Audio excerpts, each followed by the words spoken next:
Sesungguhnya umatku akan dipanggil pada hari kiamat nanti dalam keadaan dahi, kedua tangan, dan kaki mereka bercahaya karena bekas wudu. Hadis riwayat Al-Bukhari dan Muslim.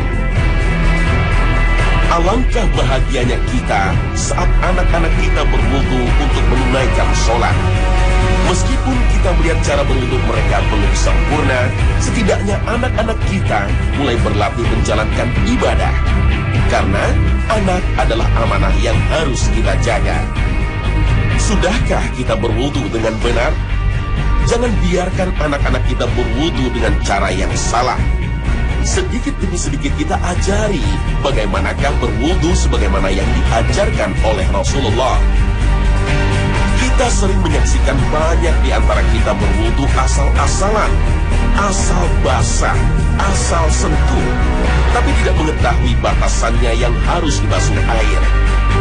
Seharusnya kita mengetahui rukun dan sunnahnya dalam berwudu. Mungkin kita menyepelekan berwudu, padahal inilah awal mula sahnya sholat kita. Rasulullah Shallallahu Alaihi Wasallam bersabda, sholat kalian tidak akan diterima tanpa kesucian berwudu. Hadis riwayat Bukhari dan Muslim. Begitu banyak hikmah dan manfaat wudu yang sering terlupakan.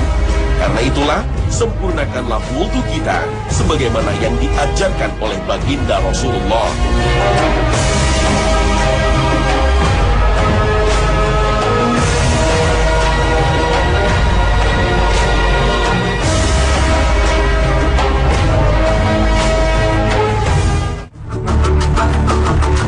Assalamualaikum warahmatullahi wabarakatuh.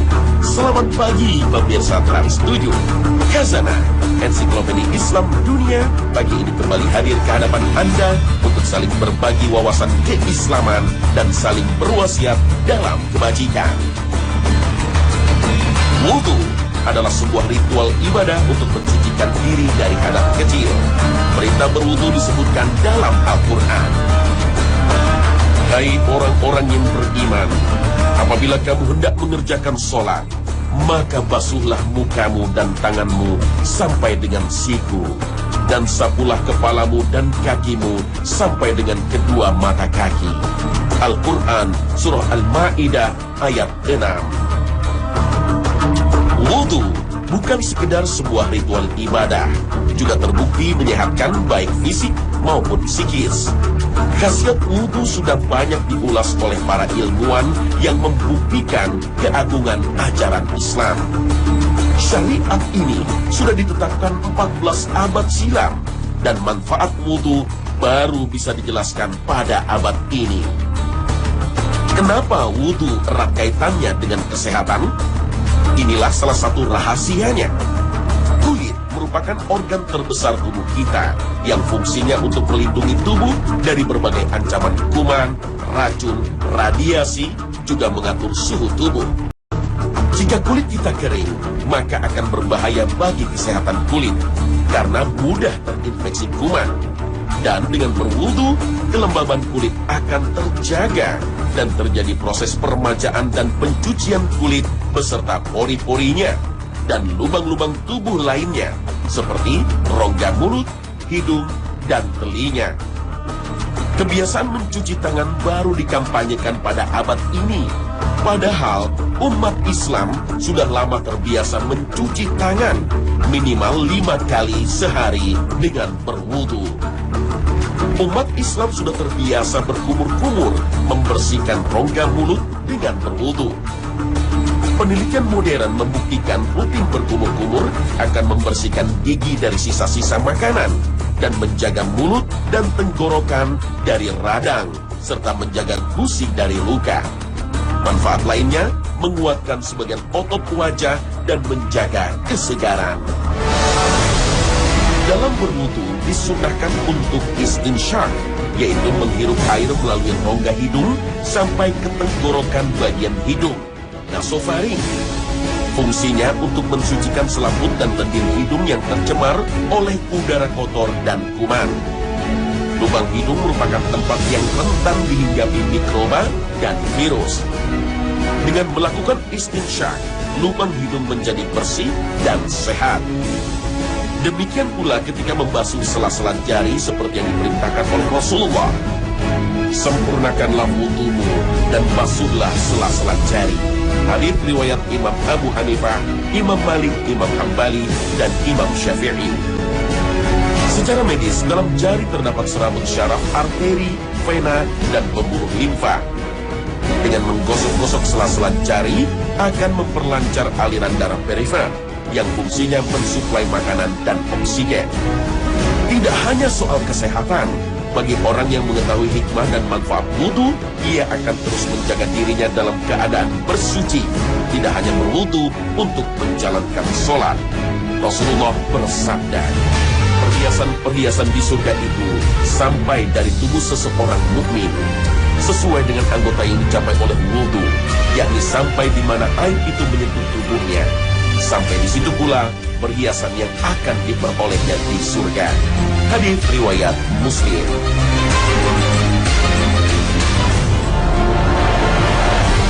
Orang yang selalu menjaga dirinya dalam keadaan bersuci, berarti ia telah menunjukkan kecintaan dan kedekatannya dengan Allah Ta'ala. Meskipun kita memiliki wudu, disunahkan untuk memperbaharui wudu sebelumnya untuk menunaikan sholat, sesuai dengan petunjuk Nabi.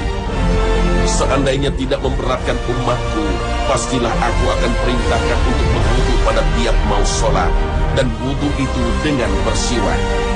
Hadits riwayat Ahmad. Ada beberapa kondisi yang disunahkan untuk berwudu, antara lain sebelum tidur. Apabila engkau hendak mendatangi pembaringan, tidur, maka hendaklah berwudu terlebih dahulu sebagaimana wudumu untuk melakukan sholat. Hadits riwayat Bukhari dan Muslim. Dan orang yang membiasakan berwudu sebelum tidur akan didoakan oleh malaikat. Rasulullah bersabda, barang siapa tidur di malam hari dalam keadaan suci berwudu, maka malaikat akan tetap mengikuti. Lalu ketika ia bangun, niscaya malaikat itu akan berucap, ya Allah, ampunilah hambamu si fulan, karena ia tidur di malam hari dalam keadaan selalu suci. Hadits riwayat Ibnu Hibban dari Ibnu Umar. Berwudu, meskipun terlihat seperti ibadah yang mudah dan praktis, tapi masih banyak yang tidak mengetahui apa saja rukun dan sunnah berwudu. Bagaimanakah tata cara wudu Nabi? Inilah panduannya. Saya yakin semua dari kita pasti sudah pernah berwudu. Akan tetapi kita mencoba di pagi hari ini untuk melihat bagaimana Rasul Shallallahu Alaihi Wasallam mengajarkan kepada kita umatnya tata cara wudu yang benar. Wudu tidak bisa disepelekan, karena Rasul Shallallahu Alaihi Wasallam mengatakan la salata liman la wudu alah. Tidak ada salat bagi seseorang kalau seandainya dia tidak memiliki wudu. Maka wudu merupakan kunci untuk bisa mendapatkan salat yang berkualitas. Agar salat kita berkualitas, maka wudu kita pun harus wudu yang berkualitas. Yang pertama yang perlu diperhatikan ketika kita ingin berwudu adalah diawali dengan niat kita, bahwa kita ingin melaksanakan aktivitas ibadah wudu. Karena Rasulullah SAW menegaskan innamal a'malu binniyat. Segala sesuatu itu tergantung dari niatnya. Setelah kita berniat akan melaksanakan wudu ikhlas lillahi ta'ala, maka yang kedua yang harus dikerjakan adalah membaca bismillah. Karena Rasulullah SAW menegaskan la wudu'a liman lam yadhkur ismallah. Tidak disebut orang itu melakukan aktivitas wudu kalau seandainya di awalnya tidak diawali dengan ucapan bismillah. Setelah bismillah, jangan lupa kita hidupkan keran ini dengan komposisi air yang tidak terlalu deras. Karena apa? Ditakutkan ketika kita buka keran itu dengan deras, itu mubazir. Lihat dulu kalau seandainya di anggota tubuh kita ini masih ada sesuatu, aksesoris yang mungkin nanti akan menghalangi sampainya air ke kulit dari anggota tubuh kita, maka hendaknya dilepas terlebih dahulu. Ya.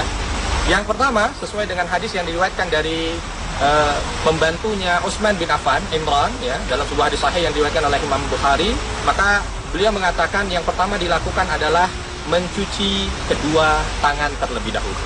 Ya. Mencuci kedua tangan, kita lihat bagaimana pertama setelah dibuka keran, lalu cuci kedua tangan. Dimulai dari tangan kanan dicuci, ya. Lalu tangan kiri dicuci, Khalil baina asabi.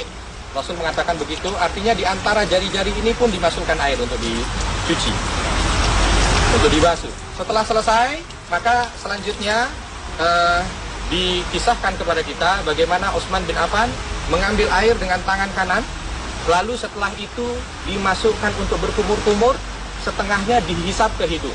Madmadha tsumma stansyaqa wastansar. Lalu setelah itu air yang ada di hidung ini dikeluarkan. Jadi perlu diingat, bukan air di hidung itu ditempel atau kita ambil air sedikit lalu kita tempelkan di hidung, tidak. Kita ambil dari tangan kanan kita air di sini, lalu setengahnya kita ambil untuk kumur, setengahnya kita hirup ke dalam. Ini yang dinamakan dengan istinsyak. Bahkan Rasul mengatakan baligh fil istinsyak. Dalam, ketika kita menarik air ke dalam hidung ini, tolong ditarik dengan dalam. Illa fisyam, kecuali ketika kita berpuasa. Ya. Dan alhamdulillah secara kedokteran istinsyak pun memberikan dampak positif yang luar biasa. Ambil satu tangan dengan tangan kanan, ya.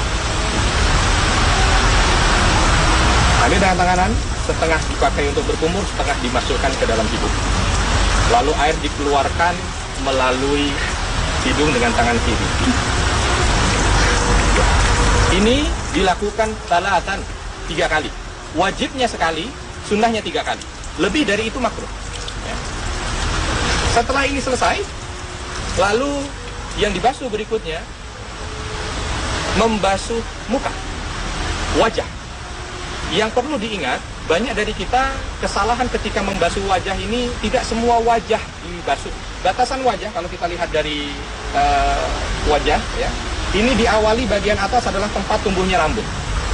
Lalu bagian bawah adalah ujung jakun. Jadi jenggot ini masuk bagian wajah. Ini bagian atas, bagian bawah. Bagian kanan dan kiri ini adalah anak telinga. Bagian kanan, anak telinga, bagian kiri. Maka wajah, ketika kita sebut wajah, ini mencakup keseluruhannya.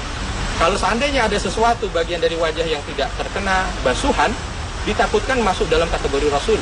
Wailun lil aqabi minan nar. Kategori yang disebutkan oleh Rasul bahwa bagian yang tidak terkena air, maka tempatnya di neraka. Ini menunjukkan bahwa wudunya tidak sah. Ambil air dengan kedua tangan. Lalu setelah itu, usapkan bagian depan wajah terlebih dahulu. Bagian luar wajah, ya, bagian luar wajah diusap semuanya. Jangan sampai ada yang tertinggal. Baru setelah itu bagian dalam untuk mengusap bagian hidung yang ditakutkan nanti ada hidung-hidung ini yang tidak terkena air. Diakhiri dengan jenggot. Kita lakukan juga salatan 3 kali. Jangan lebih dari itu, karena lebih dari itu makruh hukum. Setelah selesai dari wajah kita basuh secara keseluruhan dan sempurna, maka kita masuk bahagian wudhu berikutnya, yaitu kedua tangan. Allah Subhanahu wa taala menekankan bahagian tangan ini dengan batasan, ya. Ilal mirfaq, nih sampai di sini nih mirfaq. Sampai siku. Sampai siku. Jadi batasan tangan itu dari ujung jari sini sampai di siku. Harus kena semuanya. Kalau ingin dilebihkan, bagus. Asbiril wudu, kata Nabi. Silakan sempurnakan dengan dilebihkan sedikit, tidak ada masalah. Ya. Dan yang perlu diperhatikan juga sela-sela jari. Jangan sampai kita membasuh tangan itu dalam keadaan seperti ini, yang ditakutkan nanti ada sela jari yang tidak terkena air. Kita basuh sampai dengan siku, lalu setelah itu dibalikkan kembali. Kanan 3 kali, kiri 3 kali. Ya. Sunnahnya, wajibnya 1 kali, 1 kali. Seperti yang kita lihat. Kanan, ya, dengan jari-jari semuanya dimasukkan. Lalu ke atas terus sampai dengan siku, dilebihkan sedikit tidak mengapa, basahkan semua, lalu turun ke bawah lagi. Dilakukan hal yang sama, ya, sebanyak 3 kali untuk mengikuti sunnah yang disampaikan dari hadis Utsman bin Affan. Setelah tangan selesai, maka kita mengambil air sedikit untuk kita basahkan tangan kita, kita imsah atau kita usap kepala kita. Wamsahu biruusikum. Kalau kita lihat firman Allah Subhanahu wa taala dalam Al-Maidah, dan dijelaskan bagaimana dari hadis Abdullah bin Zaid dari riwayat Bukhari dan Muslim, bahwa Rasul Shallallahu alaihi wasallam itu ketika mengusapkan kepalanya, maka beliau Shallallahu alaihi wasallam mengambil air dari tangannya, diusapkan fa'aqbala biyadaihi tsumma adbar, ke belakang keseluruhan, lalu ke depan. Dengan sisa air yang ada di tangannya, beliau mengusap atau memegang telinganya. Diambil air, ya, seperti biasa tadi yang saya sampaikan, lalu dibuang sedikit airnya, diusap ke belakang, lalu ke depan kembali, dengan sisa air yang ada, mengusap telinga dari depan ke belakang. Ini hanya 1 kali saja. Karena kalau kita lihat dari hadis yang diriwayatkan dari Maula Umran Maula Uthman tadi dari riwayat Bukhari dan Muslim, beliau mengatakan Rasul melaksanakan ini 1 kali saja. Setelah itu kaki. Ya. Kaki ada beberapa hal yang perlu diperhatikan. Yang pertama, kaki ini batasannya dari ujung kaki, ujung jari sampai dengan mata kaki. Sampai dengan mata kaki tidak ada bagian yang tidak boleh ada bagian yang tidak terbasuh. Semua harus terbasuh. Kalau mau dilebihkan sedikit boleh. Dan yang perlu diperhatikan di kaki ini bahagian antara jari-jari. Maka Rasulullah SAW itu memberikan isyarat kepada kita bagaimana beliau itu menyela jari-jarinya dengan jari tangan beliau. Agar apa? Semua air ketika kita membasuh kaki ini semuanya bisa terkena. Ya. Kanan 3 kali, sunnahnya kiri 3 kali. Kita lihat bagaimana. Ya. Jangan sampai celana kita mungkin nanti menghalangi mata kaki, jadi agak sedikit diangkat ya, sampai setengah kaki. Ya. Lalu dilihat bahagian jari, bagian ini 3 kali, sebelah kanan 3 kali. Setelah sudah 3 kali, lakukan hal yang sama kepada kaki kiri kita, ya. Hal yang sama dari ujung depan jari sampai dengan mata kaki. Lalu di sela-sela jari itu jangan lupa, ini banyak sekali yang lupa atau mungkin karena terburu-buru dan lain sebagainya, sela-sela jari lupa untuk dibasuh. Setelah selesai jangan lupa di hadis yang diriwayatkan dari Utsman bin Affan ini beliau mengatakan ra'aitu Rasulullah sallallahu alaihi wasallam tawadda'a nahwa wudu'i hadza. Aku melihat Rasul sallallahu alaihi wasallam berwudu seperti aku wudu. Lalu beliau lanjutkan, lalu beliau menegaskan doa, bagaimana doa orang setelah berwudu. Bagaimana dia harus menghadap ke kiblat. Setelah dia menghadap ke kiblat, dia mengangkat tangan dan berdoa dengan 2 kalimat syahadat. Asyhadu an la ilaha illallah wa anna Muhammadan abdullah wa rasul. Apa yang akan dia dapatkan? Futihalahu abwabul jannah as-samaniyah. Dibukakan baginya pintu-pintu surga.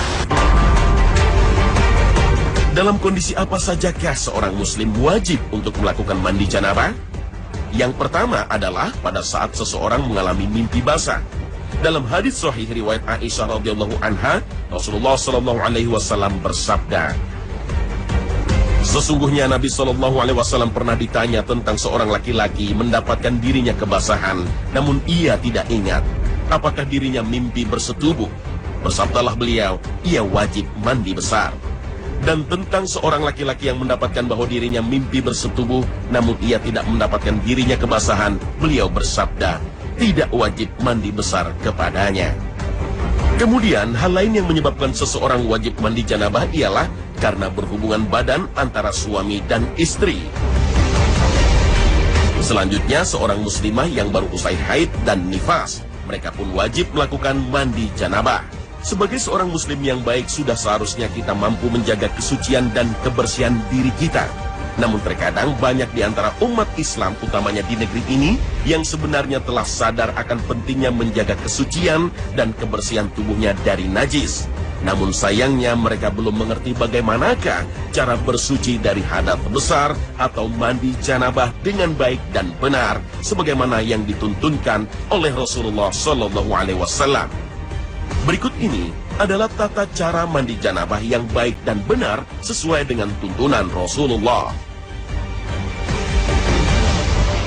Bagaimana cara mandi besar yang disunnahkan oleh Rasul Shallallahu Alaihi Wasallam? Yang pertama yang perlu diketahui, kalau kita lihat dari beberapa hadis sahih berkaitan dengan cara mandi Rasul Shallallahu Alaihi Wasallam, ada 2 hadis sahih.